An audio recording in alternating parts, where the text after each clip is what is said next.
श्री स्वामी समर्थ. मित्रांनो, तुम्ही जेवढी जास्त भक्ती करता तेवढे जास्त दुःख आणि त्रास का भेटतो? कारण ऐकून थक्क व्हाल. काही लोक जेवढी जास्त भक्ती करतात तेवढेच त्यांच्या घरामध्ये दुःख, त्रास आणि कष्ट वाढत असतात. असं का होतं?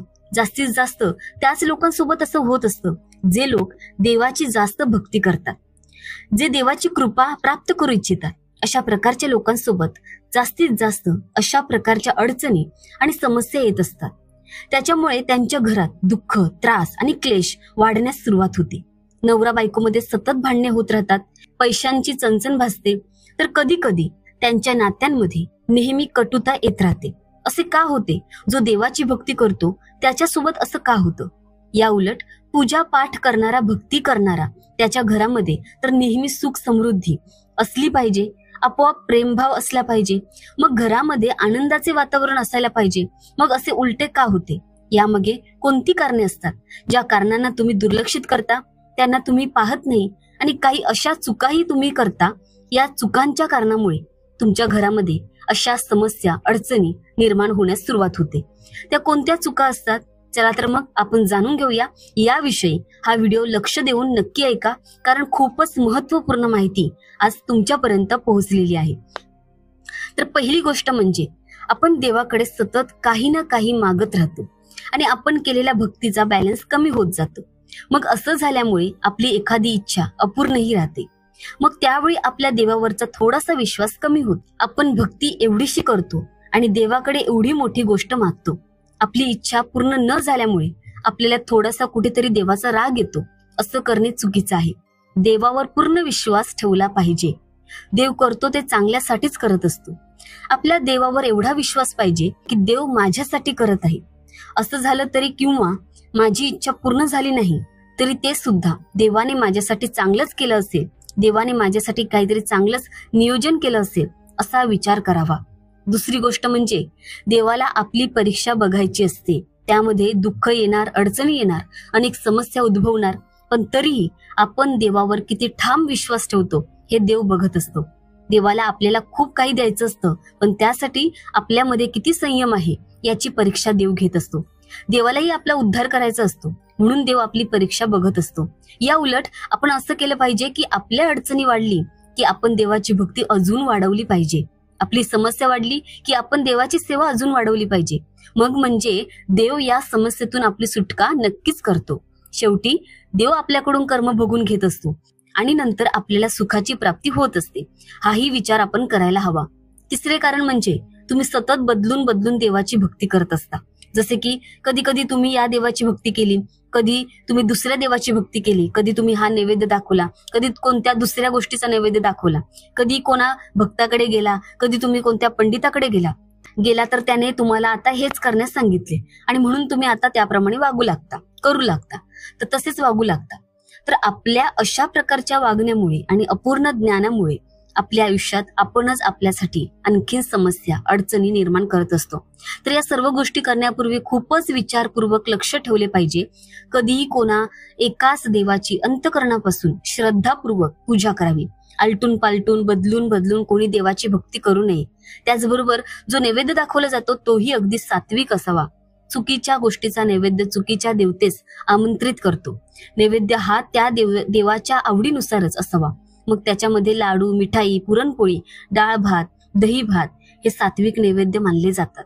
तर या गोष्टीचीही तुम्हाला विशेष काळजी घेतली पाहिजे. चौथे कारण म्हणजे काही लोक आपल्यावर आपल्या आलेल्या प्रसंगामुळे देवालाच रागाच्या भरात शिवीगाळ करत असतात. काही देवता क्रोधित होत असतात. यानंतर तुमच्या घरामध्ये समस्या निर्माण होतात. हे जेव्हा तुमच्या देवावरचा विश्वास, तो त्याची सेवा करूनही, भक्ती करूनही काही फळ मिळत नाही असे जेव्हा काहींना वाटू लागते, त्यावेळी त्याच्यातून, त्याच्या वागण्यातून कळत नकळत अशा काही चुका घडत असतात, ज्याच्या पुढे जाऊन खूप मोठा त्रास सहन करावा लागतो. या गोष्टीचे विशेष करून ध्यान ठेवा. काही झालं तरी पुन्हा देवतेचा कधीही अपमान किंवा अनादर करू नका. पाचवे कारण ते म्हणजे नवस बोलणे. जसे काही लोक आपल्या कामाकरता श्रद्धाभावाने कोणत्या तरी मंदिरात अथवा कोणी देवाकडे श्रद्धाभावाने नवस बोलतात व कबुली देतात की कोणी आपल्या मुलांच्या लग्नासाठी, आपल्याला मूल व्हावे यासाठी, अनेक कारणांसाठी, अनेक कामासाठी नवस बोलले जातात. मग तो पूर्ण झाल्यानंतर त्या देवतेच्या जागृत ठिकाणी नवस फेडणे हे सगळं विसरून जातात आणि त्याचा नवस फेडला जात नाही आणि मग त्या कारणामुळे तुमच्या घरात सुख समृद्धीत अनेक अडचणी निर्माण होऊ लागतात.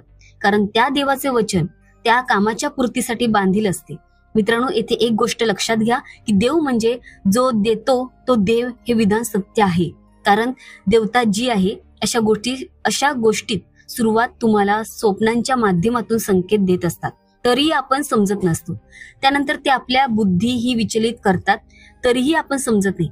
पुढे अशा प्रकारच्या अनेक अडचणी आपल्या समोर उभ्या राहतात, जेणेकरून की त्या देवतेची शक्तीशी आपणास पुन्हा स्मरण व्हावे आणि आपणास त्याचा विसर पडता कामा नये. तसेच आपल्या पितरांची आणि कुलदेवतेची पूजा अर्चना न करणे, त्यांची सेवा न करणे हेही अत्यंत महत्वाचे. कारण आपण आपणास अनेक घरगुती समस्यांनी अडचणींना सामोरे जावे लागते. बऱ्याच वेळा बरेच जण असा प्रणय घेतात की माझं हे काम झाल्यानंतर मी चहा सोडेल, हा पदार्थ सोडेल, माझं हे काम झाल्यावर मी गोड खाणं सोडेल. आणि त्यांची ती इच्छा पूर्ण झाल्यानंतर मात्र या गोष्टी विसरून जातात. इच्छा पूर्ण झाल्यानंतर कधीतरी कोणीतरी आपल्याला चहासाठी खूप आग्रह करतात आणि आपण चहा घेतो आणि आपण देवाला वचन दिलेलं विसरून जातो. आपण वचनबद्ध राहायला हवं. आपण विचार करतो की माझी इच्छा तर पूर्ण झाली, मग आता एकदा चहा पिल्यावर कोणता मोठा पर्वत तुटणार आहे. हे चुकीचं आहे. पुढील महत्वाचं कारण म्हणजे एकीकडे आपण भक्ती करतो, देवधर्म करतो, अनेक सेवा उपवास करतो, तसेच देवाचे नामस्मरण करतो, तर दुसरीकडे आपण दुसऱ्या लोकांबद्दल वाईट चिंतत असतो, त्याची ईर्ष्या करत असतो, कुठेतरी जळत असतो. असं दुसऱ्याचे वाईट होऊ असे आपल्याला वाटत असेल तर सुद्धा आपल्याला सेवेचं फळ मिळणार नाही. तुम्ही कितीही देवदेव करा, देवाची कृपा तुम्हाला प्राप्त होणार नाही. त्यामुळे तुम्ही जरी पूजा केली, रोज पूजा केली नाही, तरी तुम्ही तुमच्या मनात लोकांविषयी चांगले मत असले पाहिजे. दुसऱ्यांचे चांगले हो अशी इच्छा बाळगत असाल, दुसऱ्यांचे चांगले झाले की तुम्हाला आनंद होत असेल, तर तुमच्या छोट्या का होईना इच्छा पूर्ण होतील. पूजेने देव तुम्हाला प्राप्त होईल. पुढील कारण म्हणजे तुमच्या घरात येणाऱ्या व्यक्तीचा आदर करत नसाल तरी सुद्धा देवाची कृपा तुमच्यावर होणार नाही. तुमच्या घरात येणारा प्रत्येक व्यक्ती तुमच्या घरातील पाणी पिल्याशिवाय जाऊ देऊ नका.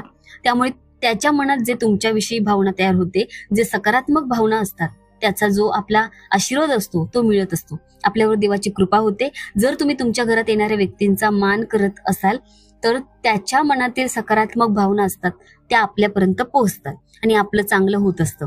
हीच भावना जर नकारात्मक असेल तर मग तुम्ही कितीही देवदेव करा, कितीही भक्ती करा, तुम्हाला पूजेचं फळ मिळणार नाही, तुम्हाला भक्तीचं फळ मिळणार नाही. पुढील गोष्ट म्हणजे जर तुम्ही देवाची भक्ती करत असाल, कितीही देवदेव करत असाल, उपासना करता, पण जर तुम्ही तुमच्या घरामध्ये अस्वच्छता ठेवत असाल तरी सुद्धा देवाची कृपा होणार नाही. लक्ष्मी तुमच्या घरात प्रवेश करणार नाही. लोकांच्या घराबाहेर चपलांचे ढीग असतात. चपला दारिद्र्याचे प्रतीक आहेत. घरातील चपला कायम व्यवस्थित ठेवल्या पाहिजेत. त्या घराच्या समोर कशाही अस्ताव्यस्त पडलेल्या नसाव्यात. त्यामुळे सुद्धा माता लक्ष्मी घरात प्रवेश करत नाही आणि आपल्याला देवाची कृपा प्राप्त होत नाही. तुम्ही कितीही भक्ती केली आणि त्या बारीक सारीक गोष्टींकडे लक्ष दिलं नाही तर तुम्हाला तुमच्या उपासनेचे फळ मिळत नाही. कारण अस्वच्छता असते तिथे लक्ष्मीचा वास कधीच नसतो. ज्या घरात स्वच्छता असते तिथेच लक्ष्मी येते. म्हणून या गोष्टींकडे देखील लक्ष द्या. तसेच ज्या घरामध्ये अन्नपूर्णा मातेचा सन्मान केला जातो त्या घरात लक्ष्मी मातेचा वास कायम राहतो. बऱ्याच घरांमध्ये अन्न राहतं, ते कचऱ्यांमध्ये टाकलं जातं, त्यामुळे अन्नपूर्णा मातेचा अपमान होतो. अन्नपूर्णा मातेचा अपमान झाला तर लक्ष्मीचाही सुद्धा अपमान होतो. अशा घरात लक्ष्मी प्रवेश करत नाही. त्यामुळे आपल्या घरात अन्न वाया जाणार नाही याची काळजी घ्या. जर तुमच्या घरात अन्न शिल्लक राहिले तर एखाद्या कुत्र्याला किंवा गाईला खायला द्या, पण ते कचऱ्यामध्ये टाकू नका. ज्या घरात अन्नपूर्णेचा सन्मान केला जातो त्या घरात लक्ष्मी आपोआप प्रवेश करते. मग तुम्ही कितीही पूजा करा, उपासना करा, तुम्ही जर तुमच्या घरात अन्न वाया घालवता तरी सुद्धा तुमच्या उपासनेचे फळ तुम्हाला मिळणार नाही. शेवटचं महत्वाचं कारण म्हणजे तुम्ही कधी कधी पंडिताकडे जाता किंवा एखाद्या साधूकडे जाता, कोणी काही सल्ला दिला, तुम्हाला काही कोणी सामुग्री दिली असेल, तुम्हाला कोणी पण भक्ताने तुमच्या डोक्यावर हात ठेवला, अशाने काय होतं की जेवढ्या आपण गोष्टी तुम्हाला तेथून प्राप्त होत असतात तर या सर्व गोष्टी अभिमंत्रित असतात. त्या गोष्टी, त्या वस्तू तुमची मदत अवश्य करतात. पण जेव्हा तुम्ही असा विचार करता की मी आजपर्यंत एवढे दिवस झाले, एवढा काळ गेला, तरीही त्या गोष्टीमुळे, त्या वस्तूमुळे माझ्या जीवनात काहीच प्रभाव दिसत नाही, मला कृपा प्राप्त होत नाही, आणि नंतर वैतागून कंटाळून त्या गोष्टींना, वस्तूंना सोडून देण्यास सुरुवात करता, तुमचा विश्वास उडला जातो. तर त्यामुळे काय होते की त्या सर्व गोष्टींचा आणि वस्तूंचा तुमच्याकडून अपमान होतो, अनादर केला जातो. त्या गोष्टी किंवा वस्तू एक प्रकारे तुम्हाला समस्या निर्माण करण्यास सुरुवात करतात.